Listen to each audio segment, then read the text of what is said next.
99個候選人喺一張 list 度都黐線嘅真係。做票啊，做拉薄佢啲票啊嘛，咁嘅做法。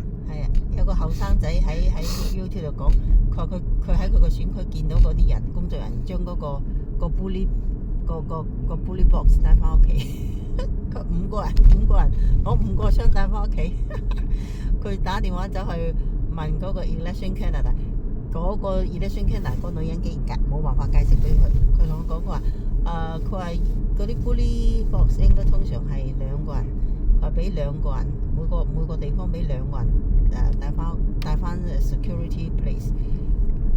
佢話 security place 就係嗰啲 volunteer 嘅屋企。佢話嗰個僆仔話：我見到嗰個人咧，我跟住其中一個，我見到5個人喺同一個投票點攞5個投票箱翻屋企，跟住見到佢哋就擺喺 garage 度。去投票嘅時候守得咁嚴，結果個箱攞咗擺翻屋企。唉，自由黨真係都衰㗎啦！佢繼續咁樣做落去，我諗佢幾十年都唔使執政。而家係做衰埋啫嘛。佢而家仲衰埋啊！做衰埋啫嘛，做衰埋佢。哇！嗰個女人點啊？同你搶位啊？佢轉嗰邊㗎，我轉我呢邊，佢夾硬轉過呢邊出拎㗎嘛。佢唔可以等一等你咩？